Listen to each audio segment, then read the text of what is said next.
This is Smarter San Diego TV. Our next guest is one of the most patriotic people we know here at Smarter San Diego. You know, we're going to talk a little bit about Colin Kaepernick and whether or not his message is effective. We're going to talk about respecting the American flag. We're going to talk about liberty and that this is a great country, and I'm proud to be an American. Please welcome back former Navy SEAL and veteran advocate, Andrew Paul. Andrew, what's up, Hey, buddy? man. How you doing? I'm good. Aaron, good to see you.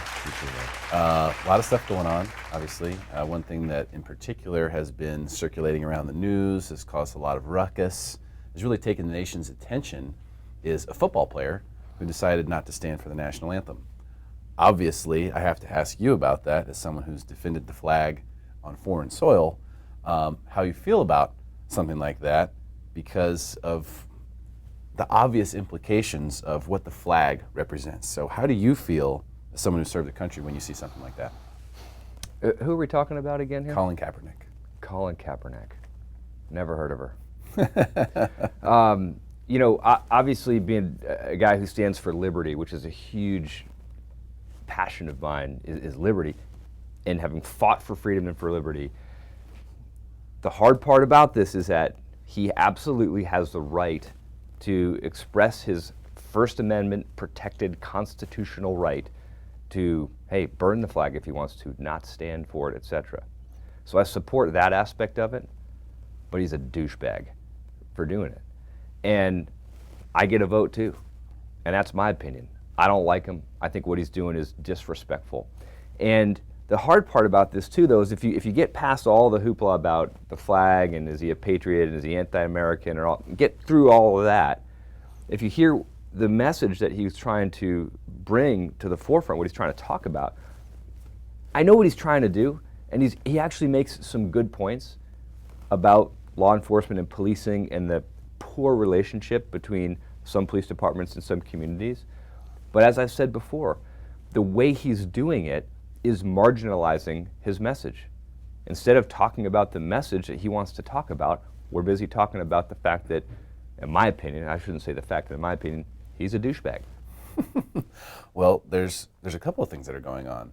There are a lot of people in the marketing world who are saying, it's genius. Look, he's got everybody talking about him. We're sitting here talking about him right now, Right. which helps drive more people to pay attention. I mean, if you really wanted to do something to get everyone's attention, Yep. do something outlandish, Sure. then this would be something to do. And now more attention has been brought to the issue at hand. What would you say to those people? That's a fair point. That's a fair point. But just because you can do something to draw attention doesn't mean it's the right thing to do. And you know, somebody would probably say that, you know, the ends justify the means. Like, in other words, you know, it was necessary for me to do something disrespectful, in my opinion, disrespectful to the American flag, something disrespectful to intentionally insult and incite the ire of so many people in order to bring attention to this issue. And he would say probably that the ends justify the means, and that's how he would justify it. You know, again, I think he's a douchebag. Well, I tend to agree with you there, mostly because of the fact that from where I stand, the flag represents everybody, including him himself. Every single man, woman, child in this country that has ever been a citizen of this country is represented by that flag, past, present, future. And to do anything that disrespects the flag is a big problem from where I stand. But there are a lot of people who are saying that, you know, he's done well with this message. In fact, people have now, someone has, one of his coaches knelt with him in the last game they had here right in San Diego. Yeah. There's a soccer player now, female soccer player, who's also taking a knee during the anthem. So I don't think there's a question about whether they have the legal right to do it or not. I think it's very clear. Everyone knows they're not getting in trouble for this. But I think there is a sort of a disconnect between people saying, oh, well, since they can't get in trouble for this, it must be right. And I think that's where we have a problem. Yeah, and the hard part for a lot of people to understand, and it's hard when you're somebody who really believes strongly in liberty. You have to allow for people to exercise their rights even if you disagree with them, and that's what's going on here for me. For me, Colin Kaepernick absolutely has the First Amendment right to express his opinion in this way. And so I support the fact that he has that right, but I don't support that he's doing it. And we've talked about this before. And the problem also I find, Derrick, is that he's out there saying that, oh, America is racist and we've got huge problems. You know something? Sure. America has got racists in it. So does every country on the planet. Every country on the planet has racism and has racial problems. But America, I would submit, has the environment, has the conditions, has the liberties, the freedoms, and the protections, and has the best opportunity of any country on the planet to vanquish racism.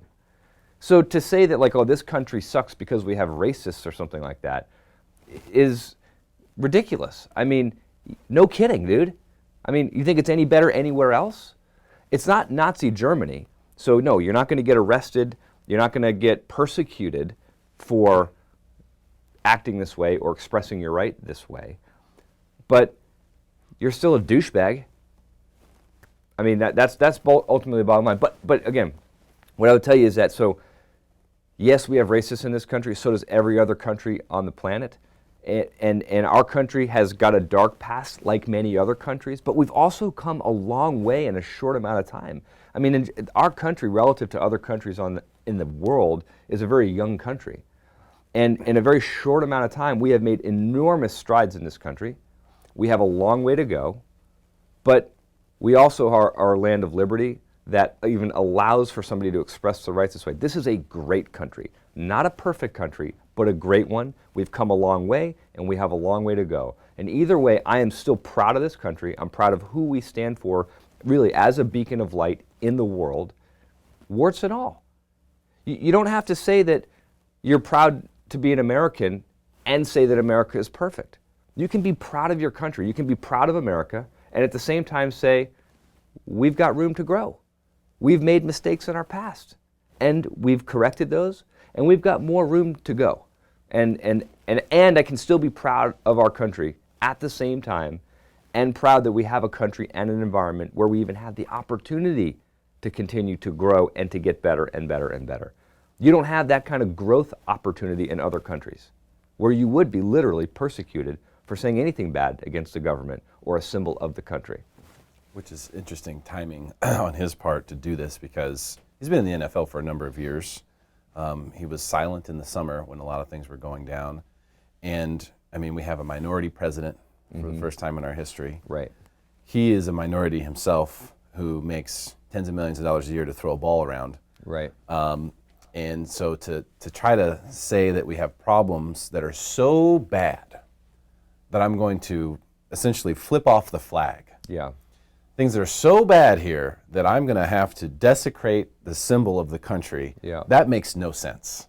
That just makes no sense at all. Mm-hmm. So here's something else that's happening, though. And we'll talk about maybe some things that he could have done differently. Maybe encourage some other people who are getting the same kind of crazy ideas to do some more constructive things. But there's a Facebook page that came up almost immediately after this started happening. I believe it was Veterans for Kaepernick is the name of the page. And this is a group of veterans who support Colin Kaepernick and what he is doing. They're behind him from this page. You go to the page and you can check it out. Obviously, those veterans have the right to feel that way, but I mean, is this really the reason? Because I hear vets say this, and it's okay. I mean, everyone has their own reason for wanting to go defend the flag, but is it really true? Is this what gets our soldiers and our sailors excited to go defend the flag, is to provide this type of right? I don't know. I mean, I can't speak for every veteran, but I mean, I can speak for myself. I wanted to. I love our country. I was proud of our country, and I wanted to serve our country. Ultimately, I wanted to go into the military so that I could protect people who couldn't protect themselves. And that, may sound corny, but I wanted to have the opportunity to be able to step up and stand against evil in the world. And little by little, you find where that path is going to look like for you. I heard about the Navy SEALs. It looked like an awesome organization from what I could see from the outside as a young boy, teenager, and began to work towards trying to become a Navy SEAL, which was obviously a huge challenge, very difficult. Made it into the SEAL teams, had an amazing experience, had a great opportunity to go forward into battle and serve my country, on the battlefield. And not every person in the military does that. Not every person who wears a uniform fights in combat. Actually, a very, very, very small percentage of those in uniform actually fight in combat. But it's all part of the military organization. It's all part of the strategy, and it takes every single person in order to project America's power and to carry out our mission. For me, I wanted to fight in battle, and I got that opportunity. Now, when you start to do that, for me, again, I wanted to fight for liberty, for freedom, and for our country. And over time, you begin to understand more and more what that symbol of the American flag means. And so for me, that flag does represent liberty. It represents freedom. And when I see the flag and the anthem is playing, man, I actually get a little emotional. I'm proud of our country. My bedtime song to my children, to put them to bed when they were young, was I would sing the national anthem to them. I would sing the Star Spangled Banner, okay? And that was the bedtime song. 'Cause I didn't really know any other bedtime songs, but I knew that. And I would just sing it to them, put them to bed. So for me, it means a lot. But at the same time, my skin isn't so thin that Colin Kaepernick kneeling or sitting for the flag, like, I'm not losing any sleep over that douchebag. He's a douchebag. I could care less about him. What I think, though, is that if he wants to be effective, I'm not really interested in hearing from him now, right? I'm disgusted. Think about what we do with the flag. We salute the flag, we honor the flag, because it represents something much greater than all of us, liberty and freedom. And when our soldiers, sailors, Marines die, we drape their coffins with the casket. And so there is a symbol of honor that flag represents for someone like me. But you know what? Again, just in the vein of liberty, I do support his right to be able to express himself that way. But at the same time, my opinion is I'm disgusted by it. And it's not for me. It's not the ideals that I'm going to be teaching, to my children. Let's talk about that, because a big thing for you is helping, to raise awareness about, hey, we have to raise the next generation of warriors. We have to raise the next generation of young men, right? Leaders. And, this guy has those young men's ears. They're watching him. He was a star quarterback, Super Bowl quarterback. How's he doing now, by the way? He's on the bench now. Not really so well, is he? Not doing so well now. Kind of seems like this act was almost more one out of desperation, because he was fading off into the sunset, not so well anymore, right? That could very well be the case. Yeah. And regardless of his motives, you're right. He has all these young children who look up to him, who idolize him, have pictures of him on their wall. Right. And then they see him go sit in the corner and sort of just be whiny about the whole situation. So, how would you approach, let's say you're one of your sons Sure. was a Colin Kaepernick fan. How would you explain this to them? Great. That's a great question.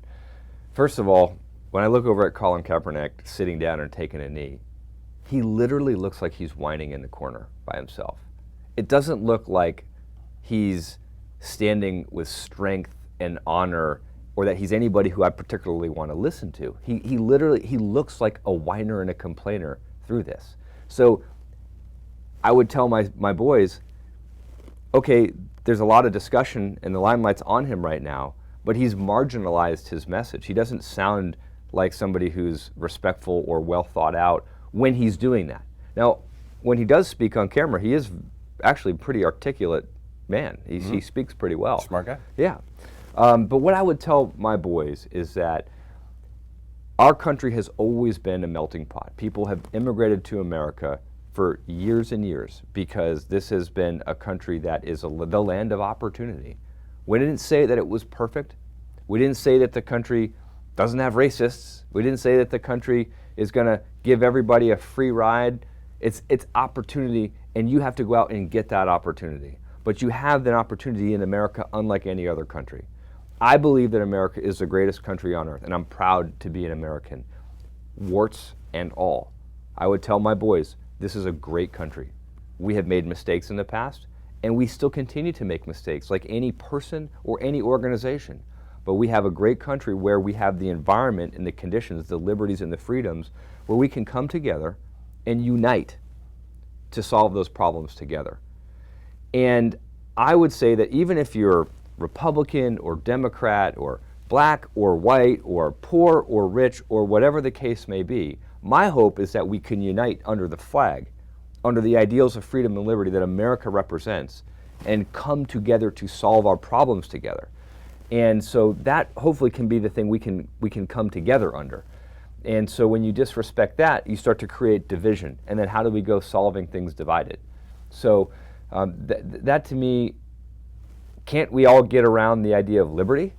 Can't we all get around the idea of freedom? I mean, that to me is colorblind. I mean, so I know that some people's experiences in America have not been the same as others. I get that. But here is this ideal, this idea of liberty. If we can work towards it together, and that flag represents that idea, so let's all work together to improve and to make steps further and farther forward. And so I would tell my boys that we respect the flag. We honor the flag because it represents liberty. And although it's not a perfect country, it's still a great country, and we have a great opportunity to make things better. But Dad, what if there's something going on in the world, in the country, that I really have a problem with? Mm-hmm. How would I go about creating awareness about it? Or what should I do differently than Colin Kaepernick did? I believe that a lot of those things happen one-on-one relationships. You know, I had a great conversation with a friend of mine a few weeks ago who is on a different plane politically than me, different side of the aisle. And I don't really pick an aisle, really, but we definitely don't see things the same way. But over time, he and I have built such a great respect for one another. We were talking, and I was explaining something about the Second Amendment and the right to keep and bear arms. And I explained about how, really, in my opinion, one of the strongest reasons that the Second Amendment exists is to keep a government in check so that the citizens will always have the power to have their liberty and their freedom. And then I brought up a topic that I didn't even really know that he was deeply passionate about, but it has to do with vaccinations in the state of California, forcing vaccinations into kids and things like that. And this guy has a child who has some challenges, and he is very anti-vaccine because of his beliefs on what those vaccines may have done or may continue to do to his kid. And I said, you know, so when a government is powerful enough to cross the line from, hey, you're not allowed to drink and drive, you're not allowed to speed, because those are all dangerous things we need to do, to now you must inject yourself with this, or your child with this serum that we say is good, and then it maybe turns out later that it's not. I mean, that is a government that is too powerful, that has that level of power. And so anyway, to answer your question, when I started to explain that's really one of the reasons, because he got very passionate. He was like, he goes, come on, come stick my kid with that, see what happens. I'm like, bet you wish you had a gun right now then, huh? So that you could protect your family. And like the light bulb went on for him with the Second Amendment. And so all of a sudden there was this respect. Now he and I don't see eye to eye on everything sort of politically, but I would say that, you know, when you build trust and you build respect and you build rapport, you can actually open up somebody who's of a different opinion to consider yours. But when you do something like a stunt like Colin Kaepernick is doing, all he's done is turned off all these other people who aren't interested in even hearing what he has to say now. He's pissed off so many people with these antics. They're not even sure what he's talking about anymore. All they see is this douchebag who's sitting and disrespecting the flag, and they're like, screw you, whatever. Now, granted, I would suggest to those people that, hey, try to look through this idiot's antics and hear what he's trying to say, because he may be making a good point. But the human nature is that he's just pissed off a ton of people, and none of those people are going to listen to him now. They're not interested in hearing what he has to say.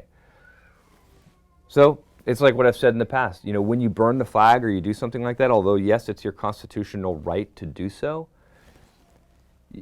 you marginalize your own message. You turn off people who might otherwise have been previously open to hearing what it is you have to say. So he's got a long road now to bridge the gap and to try and get these people to listen to him again. But many people like it or not, are done with him. They're not interested in what it is he has to say. Yeah, a lot of people don't even know what his message is. Right. Who are paying attention to this, Right. they don't even know what it is that he was protesting about. Right. And that's part of the issue when you lead with disrespect. If you're leading messages, disrespect, now you should listen to me, that doesn't work. It just doesn't work that way. I mean, he could have been doing podcasts all summer, interviews on ESPN, so many different things. Then all of a sudden waits until all eyes are not on him, but they're in the vicinity to go do what he did. So I think that there's a lot to be learned from people who you have a beef with what's going down in the country. This is not the way to handle it. This is a surefire way to just get a whole lot of people to not listen to you. And what you said previously was perfect. I think unite under the flag. Say, hey, go out, walk out into the middle of the field where you're not even supposed to be and kiss the flag, and then have everyone ask you, what did you do that for? Right. That'd be a great idea. Do something like that instead. Right. And then now you're talking about uniting under the flag instead of dividing. It's kind of like there was this bee's nest up in the corner, and he's like, we got this problem. So his idea was, what I'm going to do is I'm just going to hit the bee's nest because that's going to solve it. And all he did is release the hornets or the bees, and they were all buzzing around, and you can't get them back into the nest, right? Yeah. You didn't kill them, you just pissed them off, Good stuff, man. I would tell people that who are upset or frustrated with their situation, educate themselves, learn how to speak articulately, learn how to make a logical argument and to persuade, and build others up and draw them in to hear what you have to say. Show them respect. It may open them up to show respect to what it is you have to say, and then you have an opportunity to perhaps influence their opinion. Lead with respect. Lead with respect. Great stuff, Andrew. Thanks so much for your time today, man. Really appreciate it. You got it.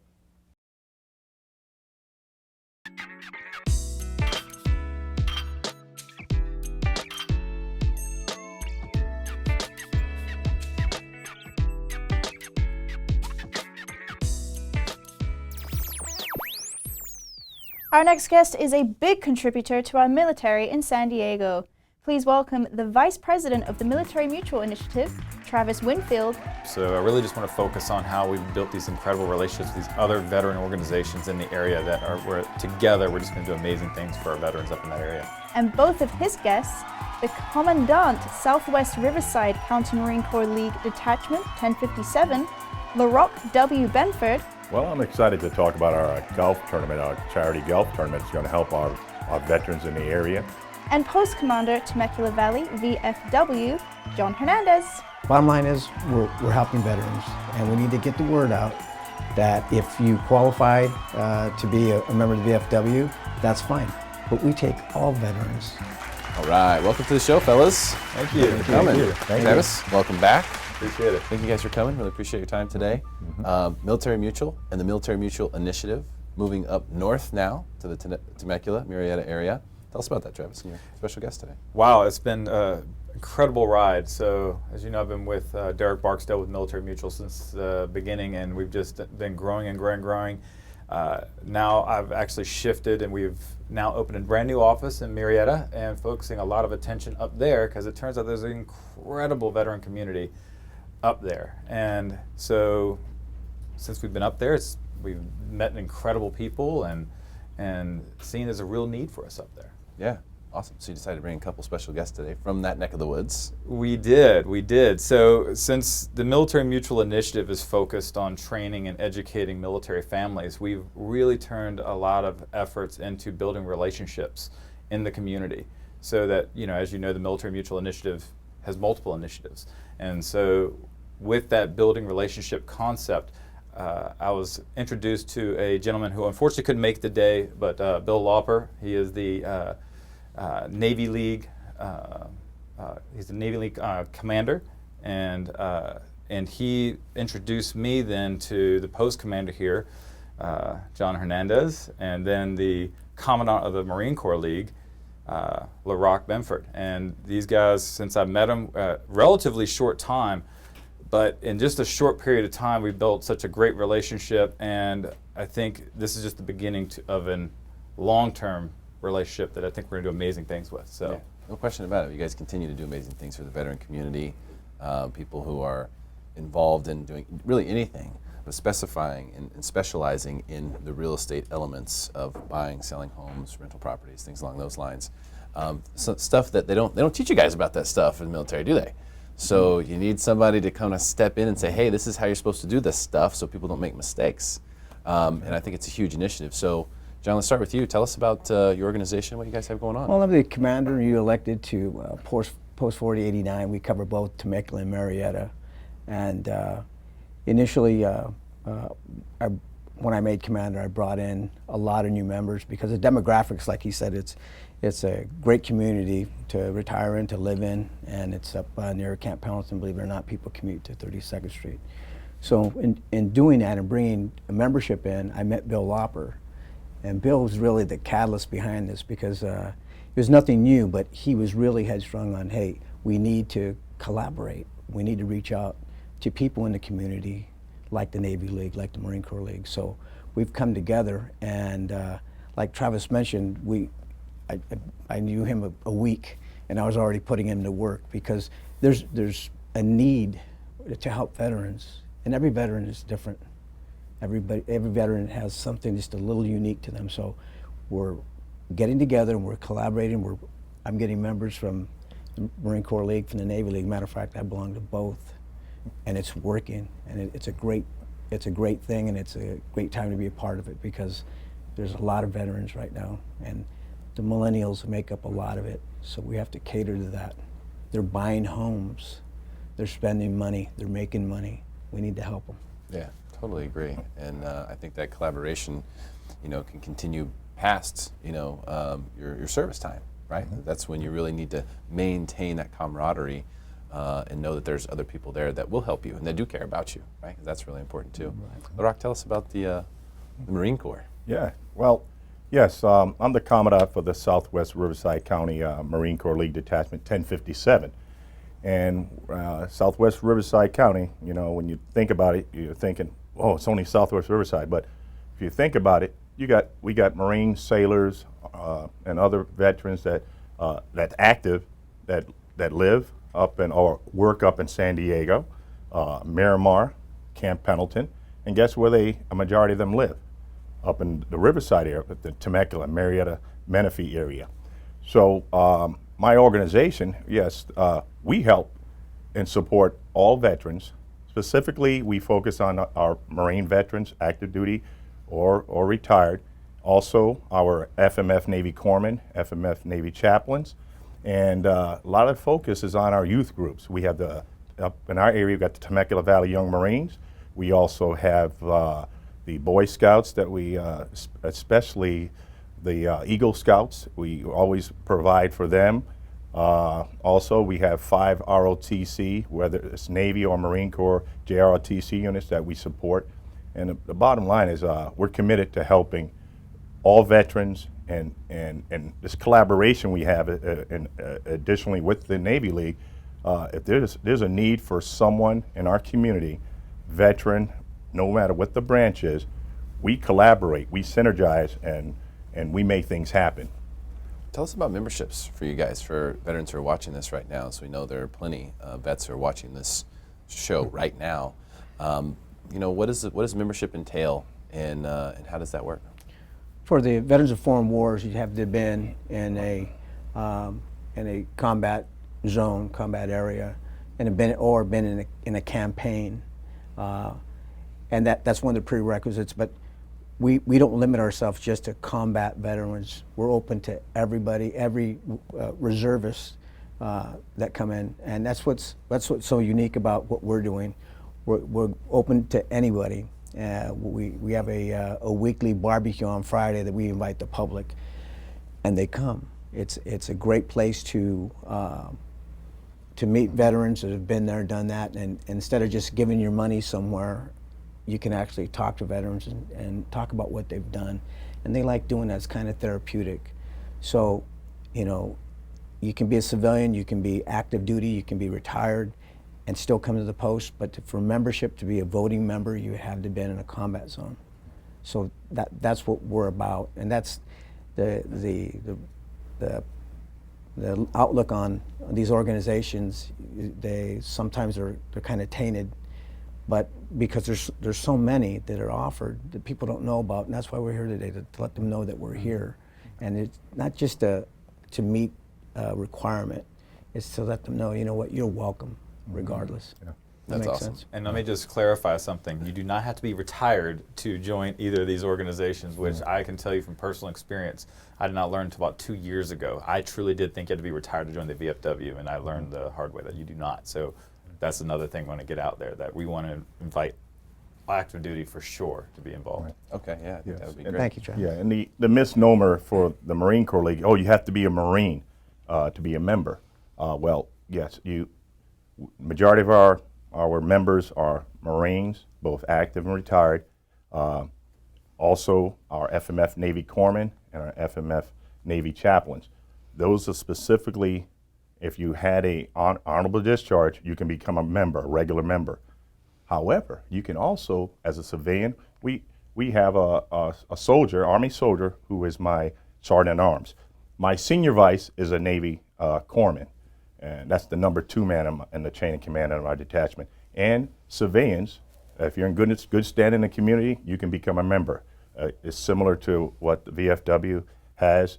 You're an associate member if you're not one of the big 3, the Marines, FMF Navy Corpsman, FMF Chaplain. Then only thing that's different is you can't be a voting member on election of officers or voting on big issues within the detachment. So you get all the same rights and privileges, and we're always looking for membership, just as the VFW. And so that's a lot of people out there don't realize even a civilian can become a member of our Marine Corps League detachment or the I don't know about the VFW civilian. I failed to mention that we have an auxiliary for wives, husbands, and children. So that's huge. They play a big part in the post when it comes to support, and they actually go out and they do things like buddy poppy and recruitment for our post. So they play a big part in the success of our post. Fantastic.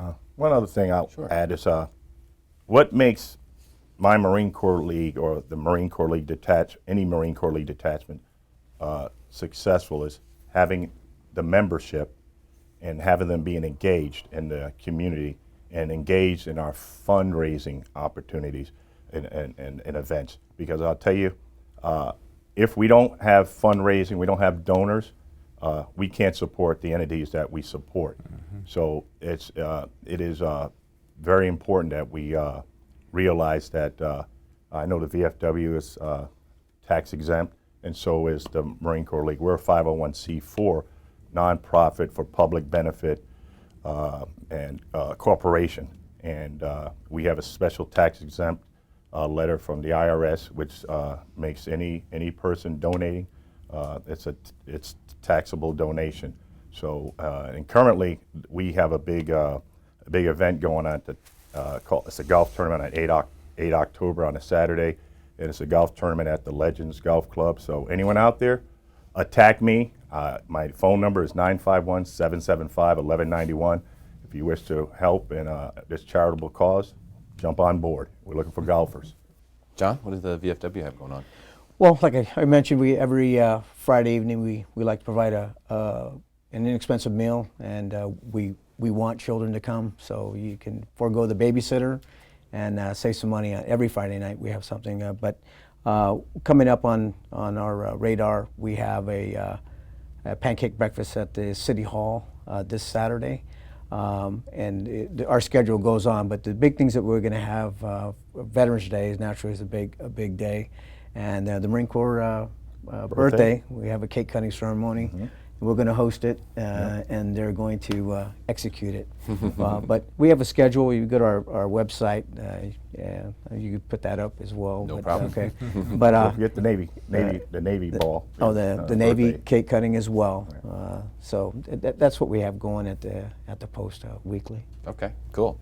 Awesome. Thank you guys so much for coming today. Really appreciate your time. I know it was a Thank long you. drive in Thank you. traffic. You guys are doing great stuff in the community. We really appreciate it. Yeah, we'll continue. Travis, thanks for bringing these great guys on today.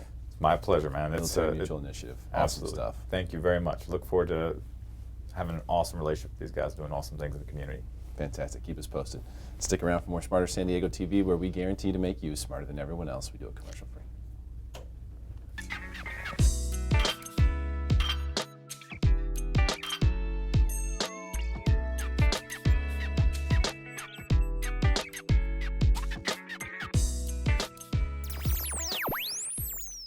Our next guest has represented the largest insurance companies in North America. I don't want the public to think of personal injury lawyers as ambulance chasers. I want the public to see them as community watchdogs. Now he puts all that insider knowledge and experience on your side. My firm is dedicated to fighting the crimes of drunk driving, texting while driving, and impaired driving. Please welcome personal injury attorney Gordon Levinson.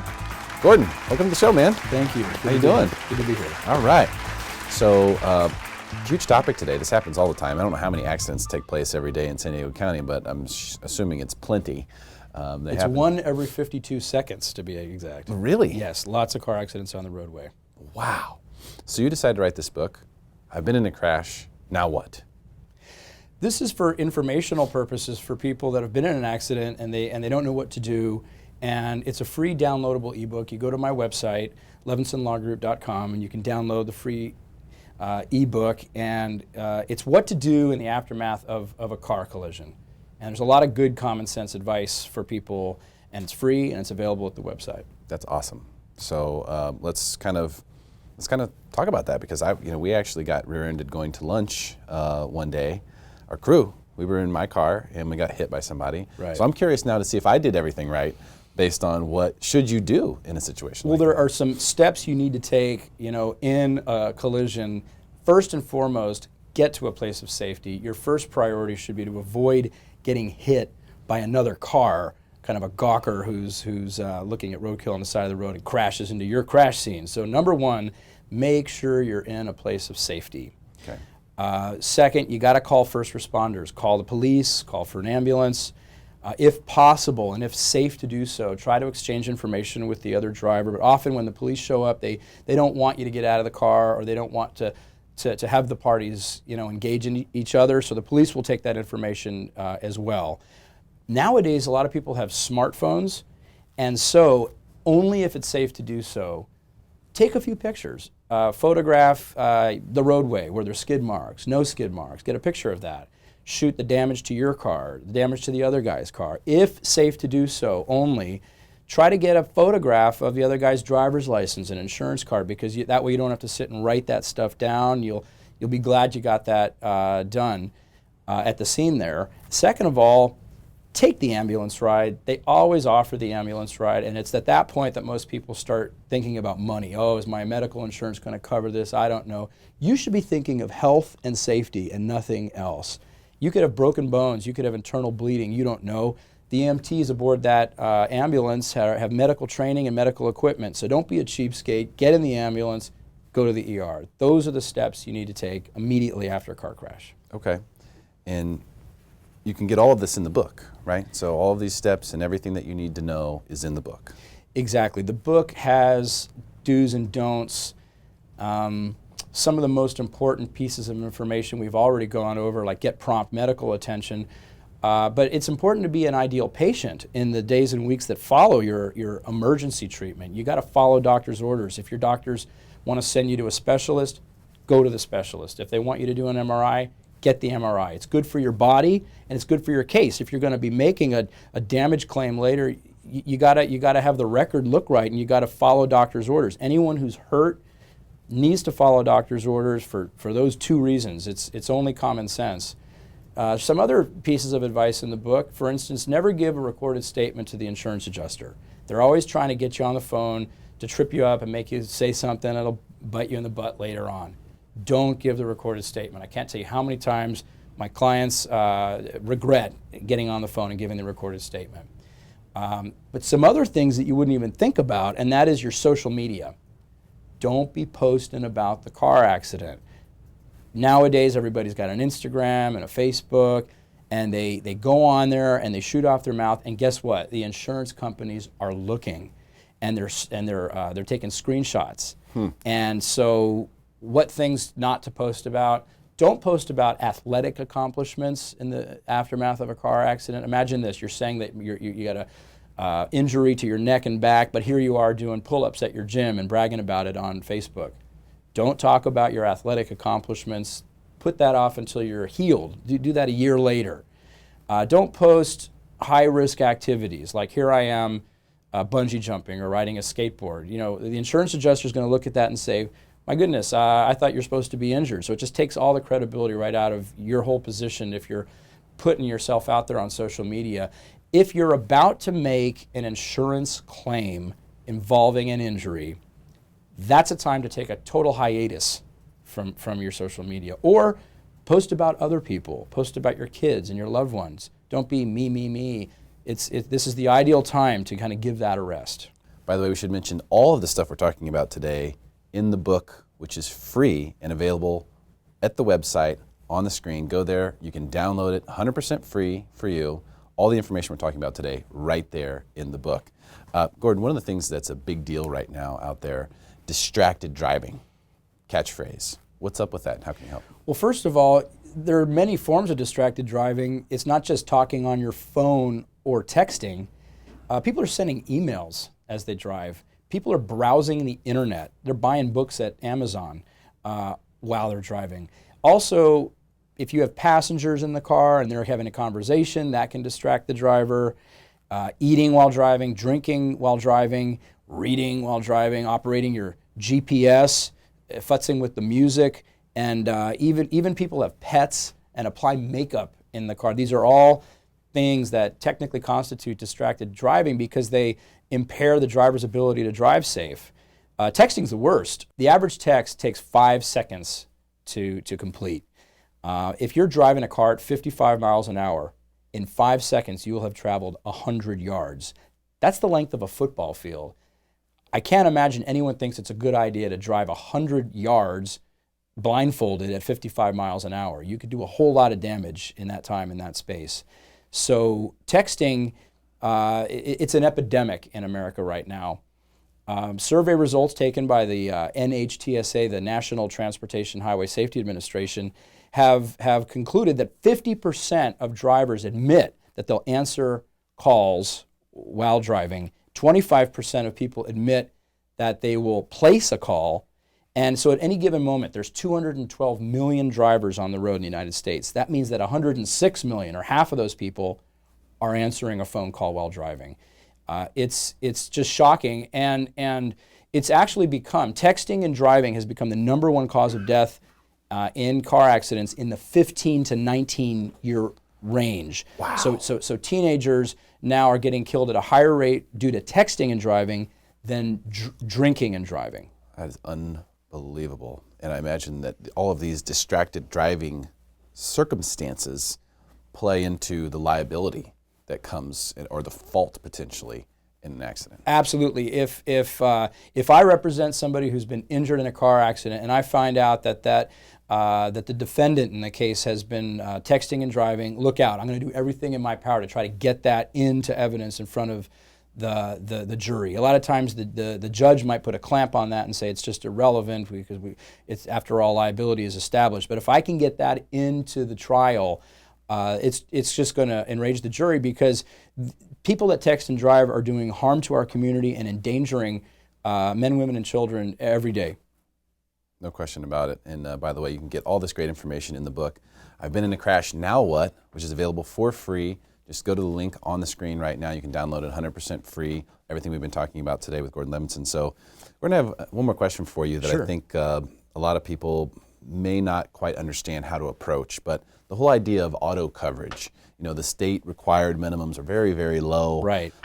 What kind of advice would you give people, having seen what can happen based on that? Oh, Derrick, I'm so glad you asked me that question, because if I could preach this, I could scream this from the mountaintops. Get uninsured motorist coverage as high as you can afford. What is uninsured motorist coverage? Uninsured motorist coverage covers you when the other guy doesn't have insurance. So 1 out of 4 drivers on the road doesn't have insurance. If one of those bozos takes you out fractures your pelvis, fractures your femur, takes you out of the workforce for a year as you learn to rewalk and rehab and physical therapy. Well, if he has no insurance, you got no recourse except for your own uninsured motorist coverage. Therefore, you're going to need to replace your lost earnings. You're going to need to pay for those medical expenses. Get uninsured motorists, get as high as you can afford, 100, 300, or get 250, 500. Also, I recommend buying a personal umbrella. That way, if you, God forbid, cause somebody to have a catastrophic injury, they're going to come for your house. They're going to come for your belongings. So your liability auto insurance only goes so high, then the umbrella kicks in. You can get very high limits on umbrellas, like $1 million a claim, $2 million a claim. So that would be my best advice. Make sure you got uninsured motorists as high as you can afford, and go get yourself a personal umbrella. Fantastic stuff, Gordon. Thank you so much for coming in today and sharing this great knowledge. Of course, you can get the book we've been talking about today for free. I've been in a crash. Now what? Just by going to the link on the screen. It's 100% free. Go there, download it, and be smarter than everyone else. Gordon is the owner and lead trial attorney at the Levinson Law Group, a high-end boutique personal injury law firm located in Carlsbad. For years, Gordon represented the largest insurance companies in North America. Now he uses all that insider knowledge and experience and puts it on your side. Do a Google search on the Levinson Law Group and find out for yourself why so many of their clients, as well as doctors, other lawyers, and even judges and court staff, refer injury cases to the Levinson Law Group. Go to www.levinsonlawgroup.com or call them at 760-827-1700 for your free consultation today.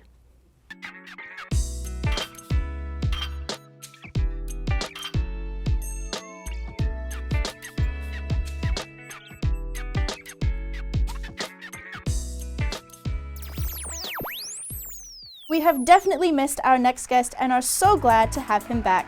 So today I'm talking about how to help out agents automate and make their business more predictable and consistent as far as selling more houses in less time. Please welcome our Golden Hill correspondent, Voltaire Lepe.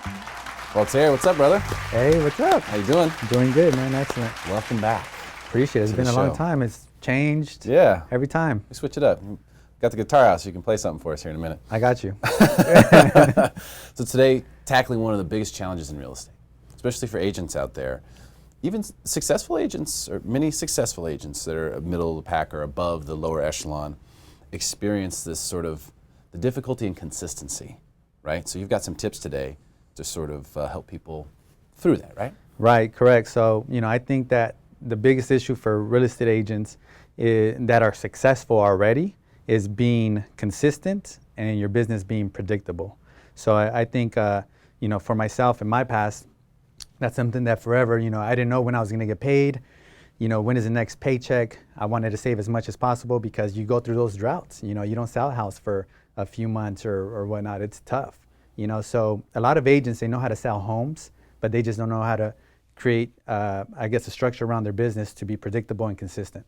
Well, let's talk about your story real quick. Tell us your story so people know where you're coming from. Right. So I jumped right into real estate at a Century 21 office when I was in high school. Right. So as a senior in high school, I was going to the real estate company to work.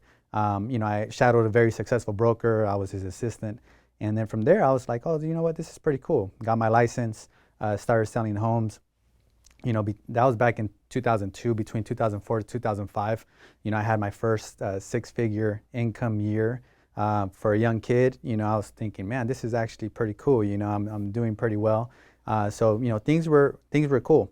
And then 2007 came around, right? 2007 to 2008, where it kind of shifted, right? And that's when it really hit me, and my business suffered because of that, right? And even before that, even though I was receiving consistent paychecks, it wasn't predictable, meaning I would have to wake up early in the morning just like nervous.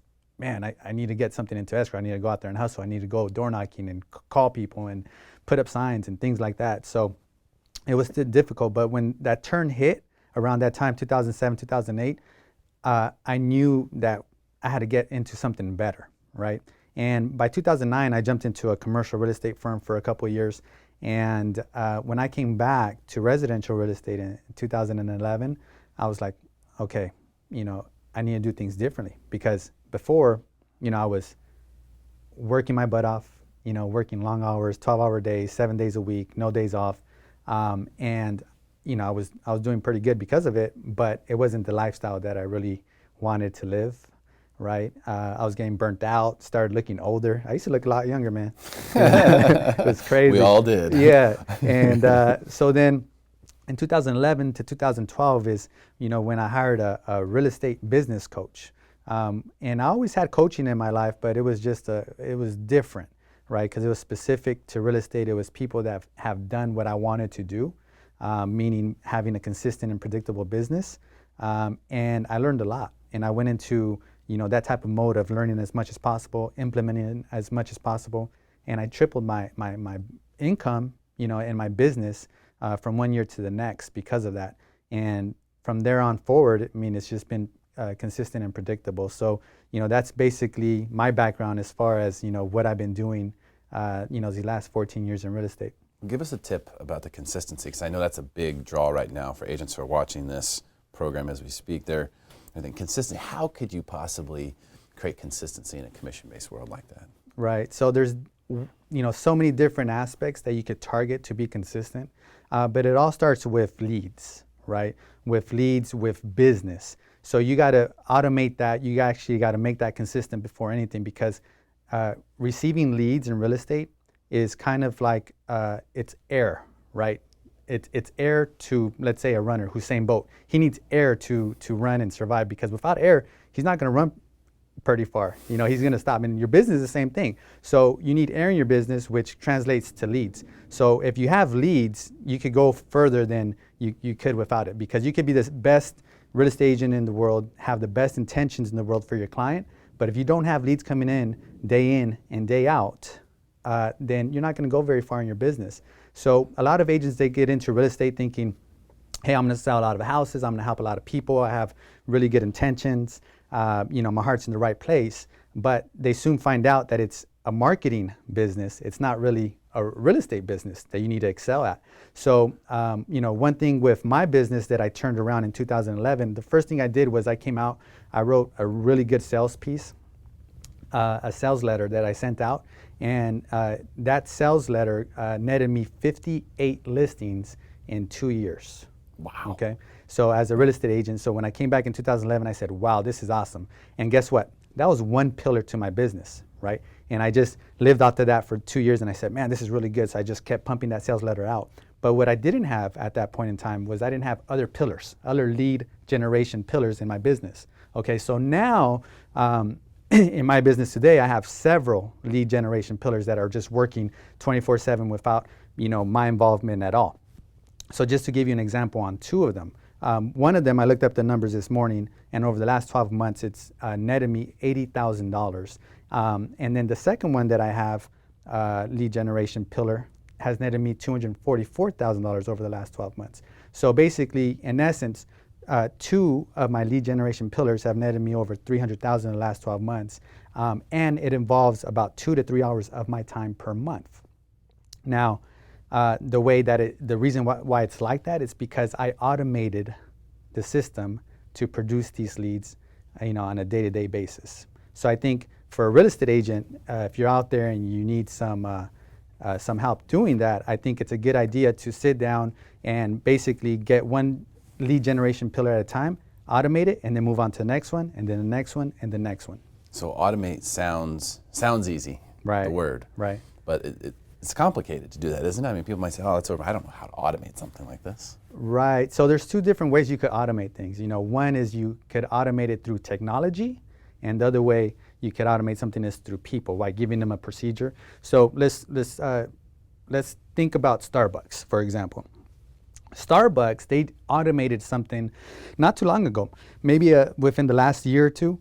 And what they automated was the ordering of coffee, or the ordering of, whatever they sell at Starbucks, through an app, right? So now, for example, we could be sitting here, we could go onto our app on Starbucks, we could place an order, and guess what? That for Starbucks, it automates that process. So now their employee doesn't need to take our order, so it saves time there, saves money for them.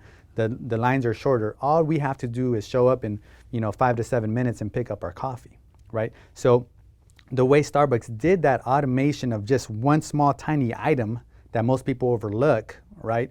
It basically netted them a lot of money just by making that small move. So in real estate, you could do the same thing. You could automate anything in your business to make it more efficient for you as a real estate agent, and that way it could run smoother, your clients are happier. So I'll give you a couple of examples of things that we automate in our business at Lepe Tenwell Properties. So for example, whenever we meet a new client, and whether they sign the listing agreement or they don't sign, right after that meeting, an email is sent out to them, right? And then they receive a thank you card for that meeting within 2 to 3 days.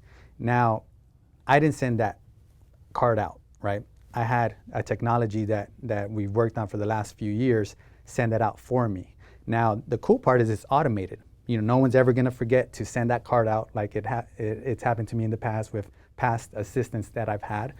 So the cool part is stuff like that is automated. So even though it doesn't sound like much, it sounds like just like, hey, you know, takes 1 minute, 2 minutes to send out a thank you card, and it sends out another, it takes you another 1 minute to send out a thank you email. Even though it doesn't sound like a lot of time, it adds up. So if you could automate something like that through technology, you know, it does wonders. Something else that we automate in our business, right? Our clients and our past clients, they receive on their birthday a text message from us, from the real estate agent, whoever the agent is. And it says, hey client, you know, whatever the name is, hey Frank, just thought, you know, I wanted to send you a happy birthday text message, enjoy your birthday, have fun. And then it says sincerely, and then the agent, whoever the agent is. So if it's my client, then it says Voltaire, right? So they receive that text message on their birthday. That's automated. So I don't remember to send that off. The system does it for me. And guess what? It saves a lot of time and effort. And at the same time, I get text message replies all the time from people saying, hey, thanks for remembering my birthday, right? So those are small little things that make a huge difference if you automate in your business. Well, if you want to live the good agent life, right, then you got to do things like that. Exactly. One more tip could we get from you, Voltaire, before we continue? Yeah, you know, one of the biggest things that changed my career path from, you know, again, working countless of hours, 12-hour days plus, to all of a sudden, you know, I get to pick and choose. I have my consistent routine every day, and I take, you know, 1 day out of the week off because I got coaching, right? So, you know, a lot of people forget even Michael Jordan had a coach, right? He had a shooting coach, he had a defense coach. Yeah, I mean, you know, he had his coach, you know, Phil Jackson. And what happens is even the best people in the world, the best at what they do, they hire coaches, because the coaches are the ones that are there to keep them in check, keep them accountable, and show them exactly what to do and how to do it. So as a real estate agent, really as a business owner, you should look up to someone else. You should have mentors that could teach you how to do what you already wanted to do. Yeah, totally agree. Great stuff, Voltaire. Thank you so much for coming in today and sharing welcome. This great knowledge for all the real estate agents out there. GoodAgentLife.com. Check it out. Sign up for the newsletter. Get more tips. Become a better agent. Make more money. Stick around for more Smarter San Diego TV, where we guarantee to make you smarter than everyone else. Commercial break.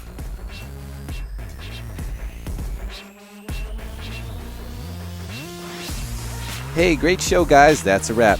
Jade, what's your schedule look like? Do you mind breaking down the set? Not today, Derrick. I'd love to, but there's waves out there. I gotta go.